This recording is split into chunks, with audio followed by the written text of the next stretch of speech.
My name's Keith. I'm a 36-year-old working for a small to mid-sized company. I live near my workplace, so I bike there every day.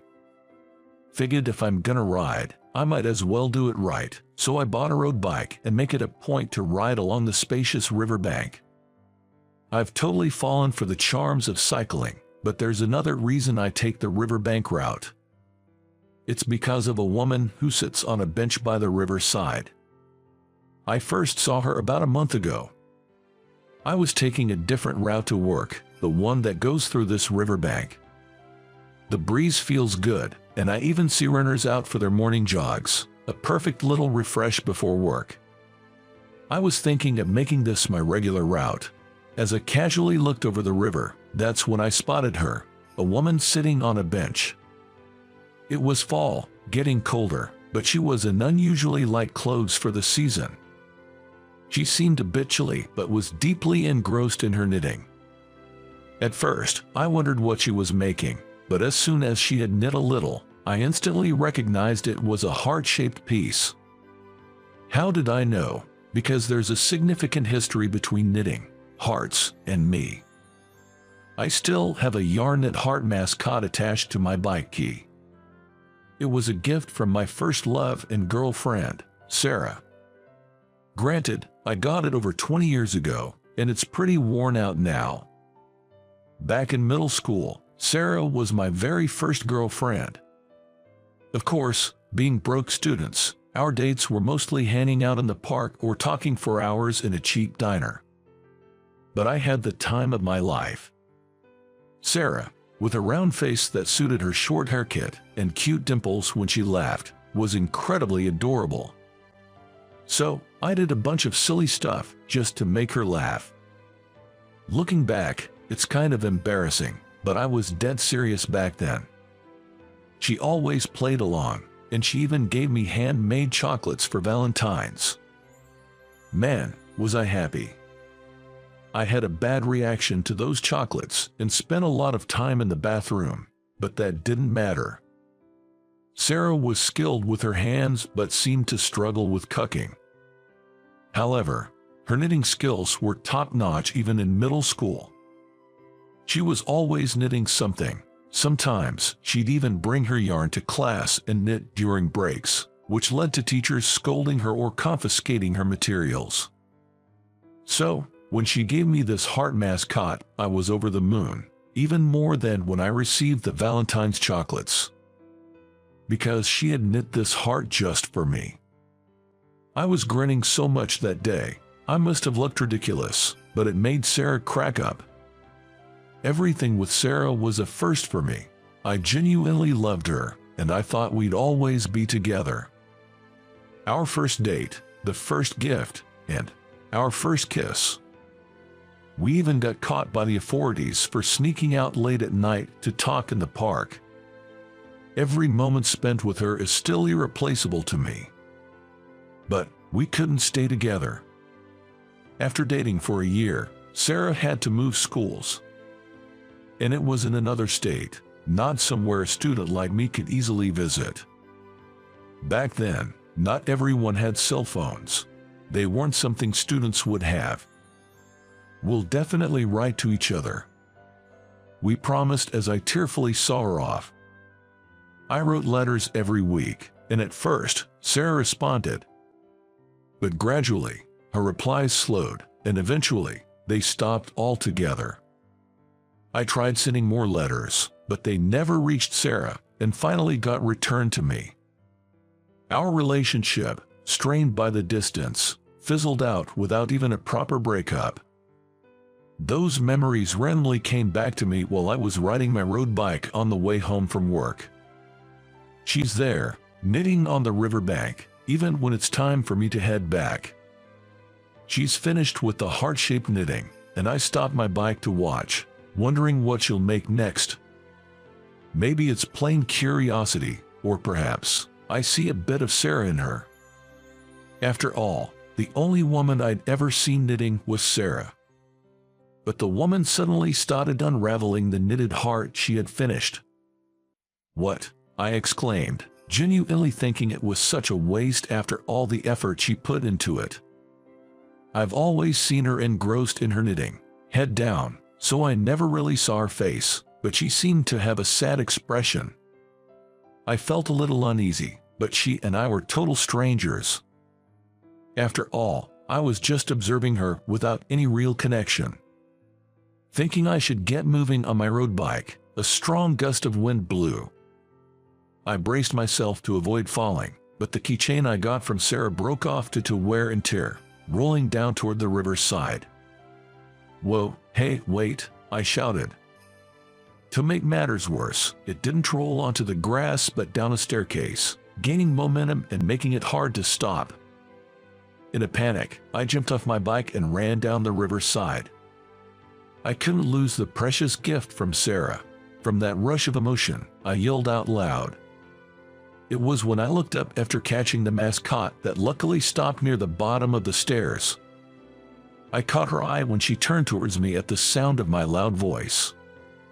The first expression I saw in her, though she was skinny and her hair grown out, she looked just like Sarah. "Sarah, huh?" she gasped softly, eyes wide. Her face seemed to ask, "How do you know my name?" And then her eyes shifted to the mascot in my grasp. "No way, is that you, Keith?" Her recognition confirmed to me that she was indeed Sarah, and I found myself frozen for a moment. Well, of course. I thought she looked similar, but I didn't think she was the real deal. "Long time no see, you don't look, well, though." I knew I had to say something, anything, so I forced out the words. But it seemed I'd stepped on a landmine. Sarah smiled wryly, her head bowed. Yeah, a bit of a rough patch." The reunion, after such a long time, felt awkward. Thinking to break the ice as evening approached, I decided to walk her home. Maybe, like old times, we could chat about the past. If we walked home together like we used to, we might be able to share some old stories. But then I heard Sarah's bombshell. "I don't have a home." The cozy atmosphere turned super awkward. Caught off guard, I blurted out, "What do you mean? You don't have a home?" What a spur-of-the-moment question. Sarah, with a self-deprecating tone, confessed, "Actually, after I moved, my parents got divorced. Neither of them wanted to take me in, so I ended up in a facility. It's tough to get a decent job with just a high school diploma. Now, I'm living in a cheap inn, picking up odd jobs here and there." She said this while staring at her yarn. I realized then, Sarah must be struggling financially, unable to afford new yarn. That's why she's been unraveling old pieces. Her light clothing wasn't a fashion choice, it's all she had. "Did you stop sending letters because you went to that facility?" I asked. "Yeah, things were hectic, and I couldn't take your letters, Keith. I didn't know your address, so I couldn't send any. I'm so sorry." She admitted, still looking downcast. I just wanted to see Sarah smile again, like in the old days. Even if our connection had naturally faded, I still cared for her, still loved her. I just want her, someone I have feelings for, to be happy. "Listen, Sarah, if it's okay, could you knit this again?" I asked, handing her the worn-out heart-shaped mascot. "I'll buy the materials. Please. You've kept this thing I gave you. Haha, am I really good enough?" She laughed, a bit surprised and touched. "I want it because it's you who'll make it, Sarah." At that, she gave a modest, happy smile. Since then, Sarah started knitting my mascot again at a bench by the riverside. I'd buy whatever she told me to get and hand it to her. I considered going with her, but I didn't want her to worry about the cost, so I just handed her what I bought. In the mornings, I could do little more than greet her, but I made sure to stop by Sarah's place on my way home to talk, even for a bit. But the conversations were always about the past. About things we did in our club activities or embarrassing ourselves by hitting the wrong note during a singing contest. For us, The only common ground was those old stories. But that was enough, because Sarah started to smile a little more. 2 weeks later, Sarah made a stunning heart-shaped mascot for me. It's clear she's improved her skills.